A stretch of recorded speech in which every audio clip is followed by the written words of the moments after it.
Merci à tous et à chacun de nous d'être avec nous sur le www.afrowebtv.com dans votre émission Avis de la diaspora. Nous recevons 3 invités de marque aujourd'hui. Il y a Monsieur Kokou Amedodji qui est toujours avec nous depuis Bruxelles. Nous avons également le privilège d'avoir Dr Omar Rickson depuis l'Allemagne. Merci à vous. Et nous avons aussi la grâce et celui qui nous fait donc nous renouvelle l'amitié. Donc Monsieur Che Hello, Lawson Nyamassadi, Alphonse, merci d'être avec nous. Alors aujourd'hui, donc, on voulait parler également donc des élections, on voulait parler des sommets de la CEDEAO. Quand je parlais entre-temps donc du Togo, c'est vrai qu'on togolise, donc beaucoup de débats ici, et ça permet à d'autres donc de ne pas nous écouter comme cela se doit.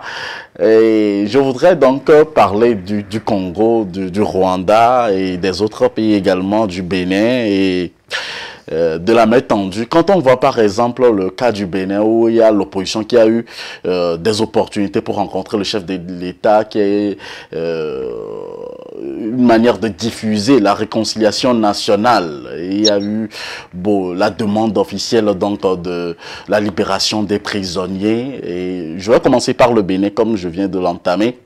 Docteur Omar Rickson, quelle analyse vous, en tant qu'analyste intellectuel de la diaspora, vous faites de cette situation quand on voit par exemple l'opposition et le gouvernement discuter en live à la télévision?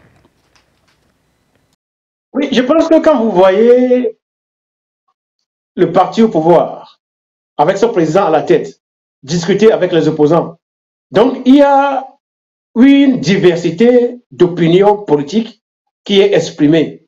C'est ça ce qu'on appelle la démocratie. Nous savons que la démocratie béninoise n'est pas encore parfaite, c'est une démocratie qu'il faut consolider, mais on voit qu'au Bénin, ça commence pas à fonctionner. Il y a d'ailleurs l'alternance politique au Bénin. Un président, ça fait au maximum 2 mandats et puis il déguerpit. Il y a un autre qui vient. Il y a des débats publics qui se font et c'est rare de voir que un Béninois se fasse emprisonner à cause de son opinion politique. Comparé au Togo, c'est comme le jour et la nuit. Et donc, quand on voit ce genre de choses se passer au Bénin, on est fier d'être africain en général et africain de l'Ouest, bien que la démocratie béninoise reste à consolider, reste à parfaire. Je suis fier de cela. En dehors des engagements de talent aux côtés de la CEDEAO pour nuire au peuple du Niger, j'ai toujours été un grand admirateur de Patrice Talon, de tout ce qu'il fait au Bénin. Vous avez vu la construction des infrastructures. On construit des marchés modernes au Bénin avec des sapeurs-pompiers dans chaque marché, avec toutes les infrastructures modernes. Il a construit des terrains de jeu. Vous allez voir que dans 10 ans, un Béninois fera partie des meilleurs tennismen du monde et quelques Béninois feront partie des meilleurs footballeurs du monde, ainsi de suite. Ça ne débute pas la construction des infrastructures. Au Bénin, on est en train de servir le peuple. Au Togo, on se sert du peuple.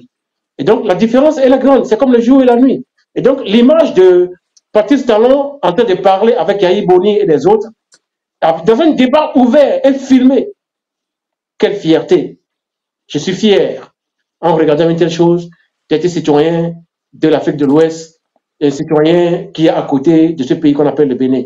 Et donc, nous ne pouvons que, moi, de ma part, je ne peux qu'encourager Patrice Talon à continuer sur la voie démocratique et surtout à ne pas participer aux prochaines élections présidentielles parce que la constitution du Bénin ne l'autorise pas.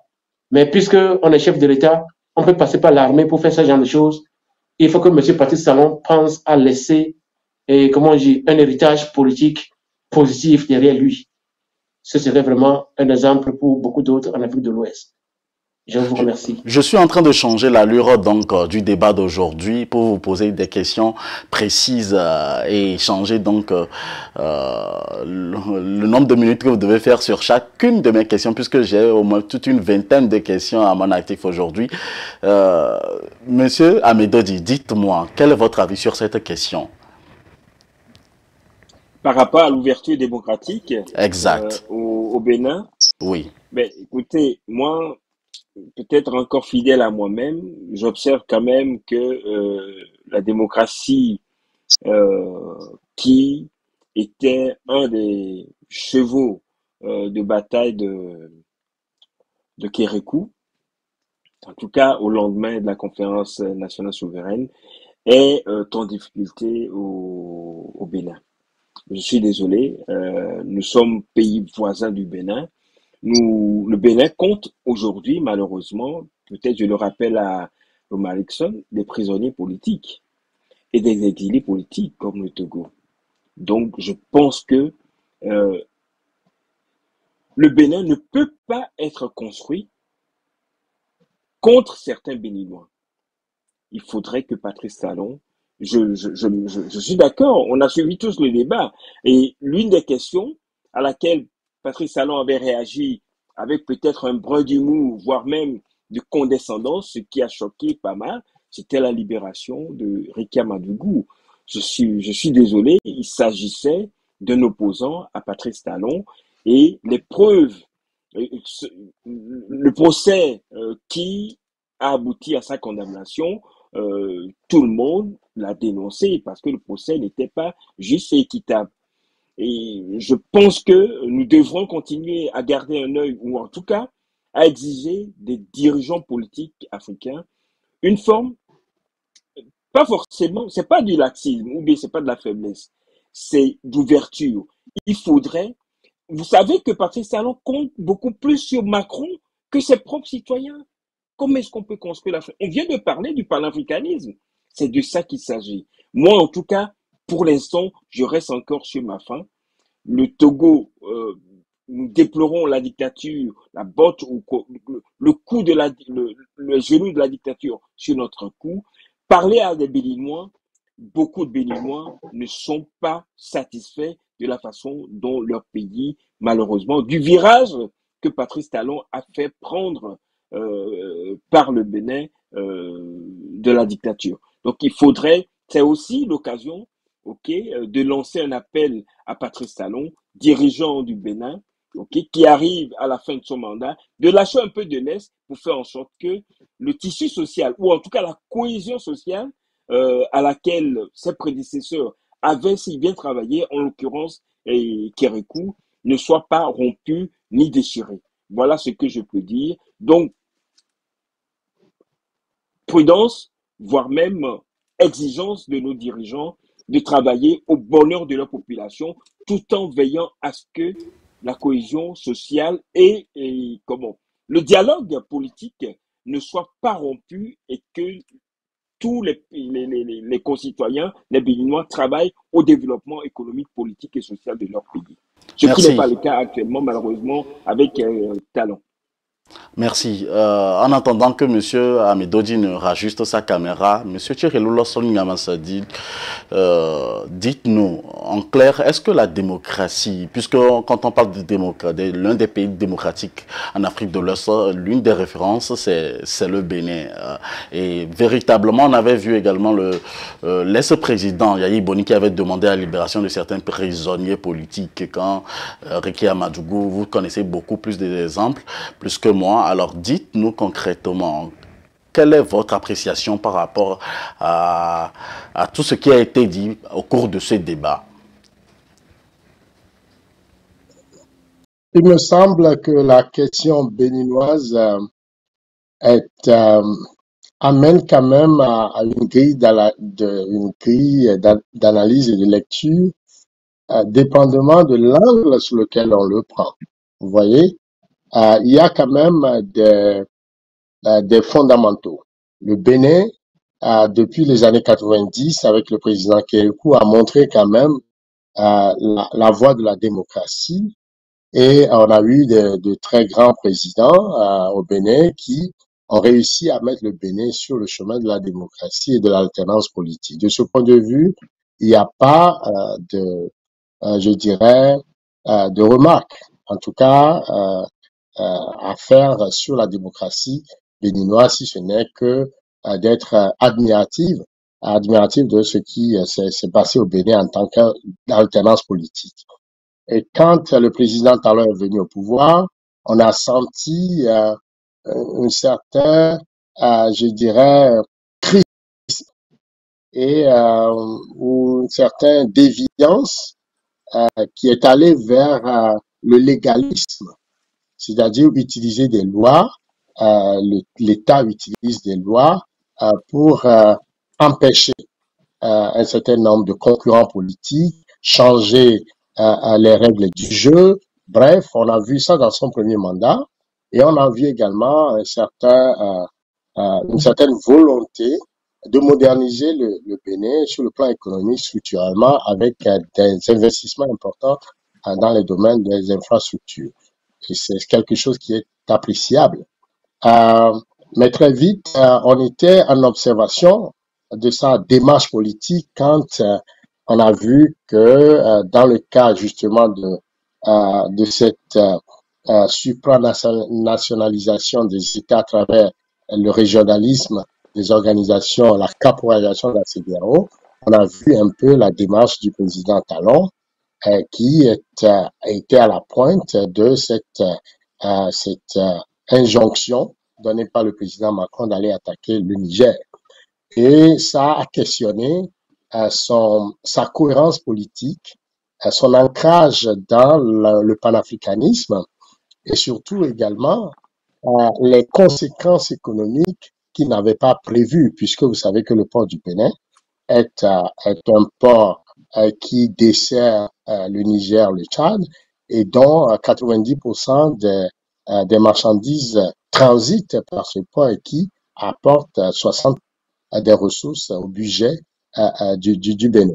Alors, pour avoir pris cette décision et aller dans ce sens, nous a un peu perturbé pour l'économiste qu'il est, l'homme d'affaires qu'il est, d'avoir choisi d'asphyxier son peuple et également de permettre l'agression ou en tout cas l'installation d'une base militaire supposée sur son territoire du Niger.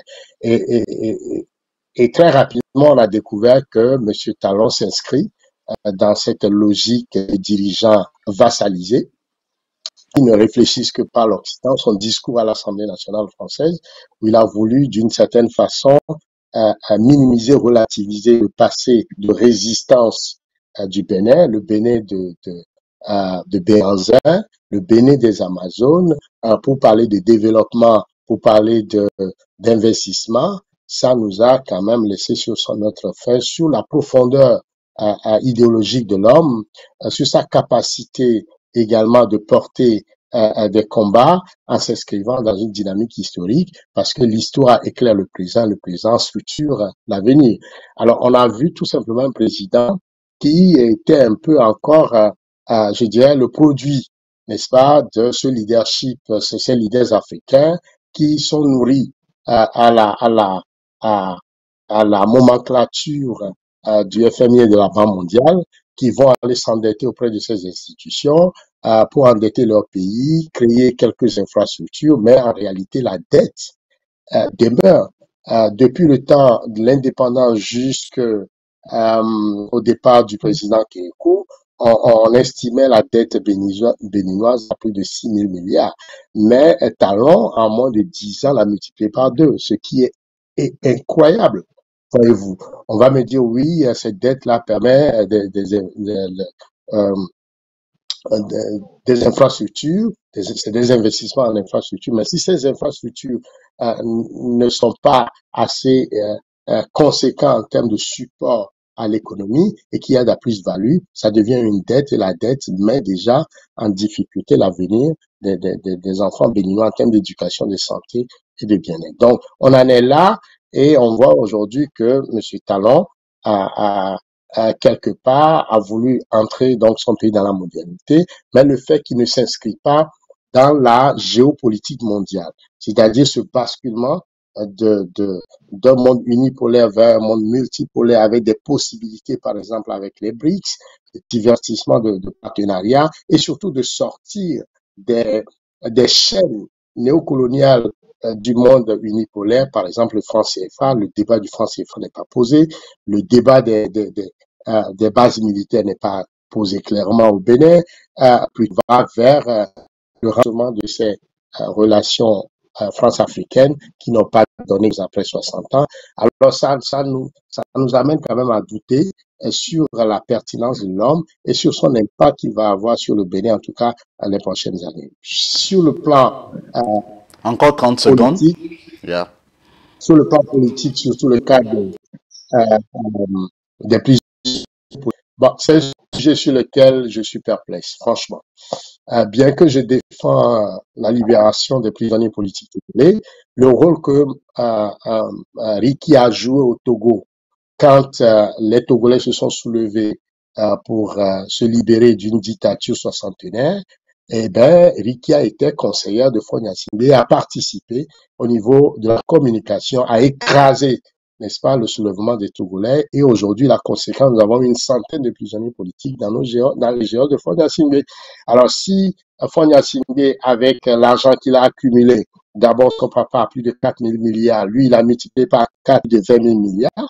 Et si cet argent lui permet de financer Ricky Amadougou qui revient en démocrate au Bénin pour distribuer cet argent et gagner des élections, cette forme de démocratie, personnellement, ne me convainc pas. Et donc, si le président Talon a dû prendre des mesures pour bloquer cette façon de phagocyter la démocratie béninoise, je pense que c'est juste c'est du réponse du berger à la bergère. Et donc, de mon point de vue, Merci. pour la liberté des gens, je trouve quand même qu'il y a un fond politique à cet emprisonnement qui n'a pas dit tous ses secrets. Et par conséquent, il faut peut-être laisser la justice béninoise donner toutes les clarifications du jeu. Je comprends que le président enfin son nom échappe là, Yahi Boni essaie de défendre leur cas, mais au-delà de ces gens-là qui représentent son parti, c'est tout le Bénin qu'il faut défendre, c'est tous les Béninois qu'il faut s'assurer qu'ils ont cette capacité justement de participer à la vie politique, mais de jouir, n'est-ce pas, du bien-être collectif. Docteur Omarikson, nous allons maintenant en RDC où il y a la proclamation en ce moment des élections, la proclamation partielle des élections présidentielles où on retrouve également le président sortant, Félix Tshisekedi, qui est en tête de liste comparativement à Dr Mukwege et Martin Fayolo. Si l'occasion vous est donnée de conseiller le président Félix Tshisekedi, que lui direz-vous pour son second mandat, puisque déjà dans quelques jours, dans quelques heures, les résultats définitifs seront proclamés par la Cour constitutionnelle? Ce que j'aimerais dire à tout président africain est ceci. Il faut se faire déclarer président quand on s'est assuré qu'on a eu la majorité des voix. Quand vous avez gagné, quand le peuple vous a choisi, vous a élu, vous avez le droit d'être président. Si Étienne Tshisekedi est la volonté des Congolais, donc qu'il accepte de présider aux destinées du pays. Mais s'il n'est pas élu, mais qu'il passe par des moyens tordus pour se faire déclarer vainqueur, ce serait vraiment, comment l'appelle-t-on, une déception pour la jeunesse africaine. Première chose. Deuxième chose, le Congo est un scandale géologique. Le cobalt, le fer, l'uranium, le pétrole, presque toutes les ressources minières qu'on peut trouver dans le monde se trouvent dans ce pays. Mais que le Congo soit un pays pauvre, ça dépasse l'entendement humain. Et donc, désormais, il faut créer des structures, pour la sécurisation du pays, pour le développement de ce pays-là, dans l'intérêt, non pas des dirigeants, mais des populations. Toute personne qui veut prendre le pouvoir de l'État pour servir son peuple, cette personne est la bienvenue, sera soutenue par les populations africaines. Mais tout individu qui serait manipulé par des intérêts mafieux, qui va passer par des moyens tordus pour arriver à la tête de nos États, un tel individu sera combattu par les Africains par les panafricanistes toute sa vie. Voilà ce que je peux dire pour l'instant. Merci. Monsieur Amedodji, le Congo, à quelques heures donc de la proclamation des résultats définitifs, où on voit Félix Tshisekedi en tête de liste. Que lui direz-vous, vous en tant qu'Africain? Mais je crois malheureusement, pour avoir suivi de près les élections en RDC, que ce qui s'est passé au Congo, c'est vraiment de la mascarade électorale, hein, les amis. Comment peut-on avoir enregistré 48 millions de votants, donc 48 millions de Congolais ont pris leur carte d'électeur. Au lendemain, ou bien peut-être une semaine après l'élection, je rappelle en passant que l'élection prévue pour se dérouler en une journée s'est finalement déroulée sur une semaine dans certains villages. Parce que l'organisme en charge ou l'organe en charge d'organiser ces élections, la CENI, n'a pas pris les mesures adéquates. Bien avant que le processus ne soit lancé, ou en tout cas que le jour des élections n'arrive, des voix, je crois, sages, ont proposé le report pour s'assurer que le matériel électoral soit déployé dans tout le pays pour que tous les Congolais puissent voter. Vous avez vu les violences que ça a entraîné. Donc, je crois que c'est un message aux autres pays de l'Afrique. J'ai été sidéré d'entendre l'appel du président de la CENI sollicitant les forces de l'ONU d'aider à ramener des urnes et des isoloirs dans des coins où le gouvernement de Tshisekedi, qui a présidé le pays pendant 4 ans, ne pouvait pas atteindre. Et vous n'êtes pas sans savoir également que, par coïncidence, les zones où le matériel était absent ou défaillant, le matériel électoral, ce sont des zones justement qui étaient qualifiées, c'est surtout l'Est du Congo qui est en difficulté. Cette zone-là n'est pas acquise par le président sortant.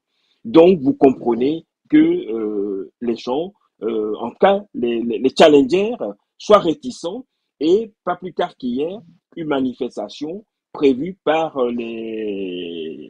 ceux qui sont donnés perdants a été interdit. Je termine en disant ceci.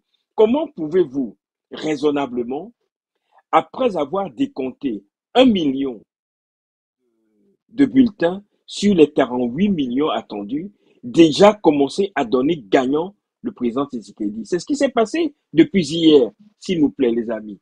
On ne peut pas, sur la base du dépouillement d'1 million, déjà extrapoler le résultat final. Il s'agit de mascarade électorale et de cela, nous n'en voulons plus. De surcroît, dans ce grand pays qui regorge des ressources naturelles énormes et qui est spolié, où tous les grandes puissances cherchent à aller exploiter. Donc, moi, j'en appelle au bon sens des dirigeants africains, en l'occurrence de Tshisekedi. Même s'il arrive à faire son coup de force, il faut rapidement qu'il admette qu'il n'a pas gagné à la régulière et que le pays doit être dirigé par la voie consensuelle avec ses protagonistes. Sinon, le Congo va directement à la catastrophe. C'est l'avis donc de M. Amedodji. M. Tchehelo Alphonse Nyamassadi Lawson, dites-nous votre avis concernant le Congo. Vous allez faire juste en ramasser très rapidement pour moi. Et puisque je vais vous poser une deuxième question en même temps, concernant donc le cas du Sénégal, où on retrouve beaucoup plus de candidats d'opposition, plus de 70 candidats avec Ousmane Sonko qui vient de se rajouter également à la liste. Et quel avenir pour également, puisqu'on parle d'élection, quel avenir pour le Sénégal dans ce cas d'espèce? Est-ce que le cas du Congo ne va pas se répéter donc du côté donc, du Sénégal? Monsieur Tchehelo Lawson. Oui, c'est-à-dire que si on se trouve la l'actualité électorale dans les pays africains, essentiellement au Congo, eh bien, on remarque que les mêmes causes produisent les mêmes effets. Il va falloir, à un moment donné, il va falloir, à un Merci. moment donné, sortir du paradigme, je dirais, néocolonial, pour réinventer l'Afrique. L'Afrique dans ses valeurs, dans ses principes, mais aussi dans sa gouvernance. Voyez-vous, le Congo, les élections ont coûté 600 millions de dollars. Et pour un pays qui n'arrive pas à nourrir ses enfants, qui n'arrive pas encore à scolariser ses enfants, et à l'est du Congo, par exemple, le niveau de vie est complètement, je dirais, à l'état encore très, très primaire, où même l'eau, la santé n'est pas au rendez-vous des services élémentaires à la population. L'est du Congo est pratiquement soumis à la guerre, à la violence, au viol. Et après un mandat de 5 ans, le président Tshisekedi n'a pas été capable justement de sécuriser son pays, n'a pas été capable d'assurer les services élémentaires, les infrastructures nécessaires. Et on va dépenser 600 millions de dollars pour des élections qui se terminent complètement dans cette forme de chaos. Mais ne nous leurrons pas, le chaos fait partie de la dynamique politique d'exploitation de prédation. C'est ce qu'on a rappelé tout au long de ce débat. Tant que le président Tshisekedi va rester un peu comme des adeptes de cette forme de vassalité aux États-Unis, aux Américains, en pensant que bon, c'est pas les réseaux, c'est pas les groupes d'intérêt, c'est pas les multinationales qu'on va pouvoir s'assurer le pouvoir, eh bien, on verra ce genre de catastrophe de résultats. Vous pouvez imaginer le pays le plus riche au monde. Il a dit tout à l'heure, Marisol parlait de scandale géologique. En effet, le Congo est un scandale géologique.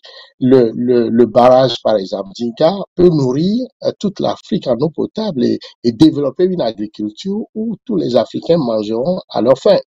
Mais ce pays est en proie à la guerre, à la souffrance, au désordre, depuis qu'un certain Léopold II a cru devoir faire sa propriété privée.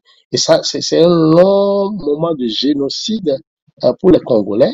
Et à l'indépendance, il a fallu Lumumba quand même pour montrer cette forme de souveraineté qu'il faut pour le Congo, mais très rapidement. Il a été tué et à la place, vous savez qu'on a mis à la place une dictature de Mobutu et même après c'est des guerres et aujourd'hui ce qu'ils appellent démocratie n'est que des influences de multinationales pour contrôler la richesse du Congo. Donc il me semble que le président Tshisekedi aujourd'hui doit sortir de cette petite politique, en tout cas de vassalité, pour s'inscrire dans la nouvelle dynamique qui est en train d'être enclenchée, qui est cette multipolarité où les Congolais doivent prendre conscience de leur richesse, redéfinir le rapport en termes de contrat par rapport aux exploitations de leurs ressources, sécuriser leur territoire. Donc la question de la défense très très sérieusement est revenue aux fondamentaux, n'est-ce pas, de bien-être de la population. Dans ces élections-là, ce ne sont que de l'argent qu'on gaspille et à la fin, ben, les mêmes causes produisant les mêmes effets, on revient à la case de départ. Donc, de mon point de vue, aujourd'hui, il faut que les Congolais se retrouvent, qu'ils convoquent l'historicité de leur pays, qu'ils identifient les vraies problématiques, les vrais enjeux, l'action ou du moins la domination à laquelle leur pays est soumise, l'intérêt glouton auquel toutes les puissances s'accaparent autour de ce pays, pour pouvoir vraiment établir un vrai projet de développement, un vrai projet, n'est-ce pas, d'utilisation de ressources pour que la plus-value de retombées puisse développer ce pays, mais ce pays doit s'inscrire dans une panafricanité, puisque développer le Congo, en réalité, c'est développer toute la sous-région, c'est développer tout le continent. Donc, c'est vers ça qu'on doit aller pour qu'enfin l'Afrique soit respectée. Sinon, eh bien, n'importe qui peut arriver au Congo, créer la guerre, donner les armes, prendre les ressources et partir. Le Congo sera toujours en train de souffrir la croix et la bannière. Donc nous pensons que avec ces élections-là, bien que les conditions d'élection sont complètement catastrophiques, il faut rassembler toute la classe politique, il faut réinventer la gouvernance au Congo, il faut penser à sécuriser ce pays avec un plan de développement qui s'inscrit dans la nouvelle dynamique de la multipolarité avec les BRICS surtout. Merci, ce sera votre conclusion pour cette partie. Alors, je vais donner une minute à chacun, donc c'est-à-dire à Monsieur Dr Omar Rickson et Monsieur Amedodji de nous dire leur point de vue sur le cas du Sénégal, puisqu'on va revenir sur le cas exceptionnel du Togo dans une autre partie de cette émission. Dr Omar Rickson, quel est l'avenir politique donc du Sénégal à quelques jours des élections présidentielles? En une minute. Je pense que essayer de passer par le juridisme pour empêcher certains candidats de se présenter à l'élection, c'est un danger.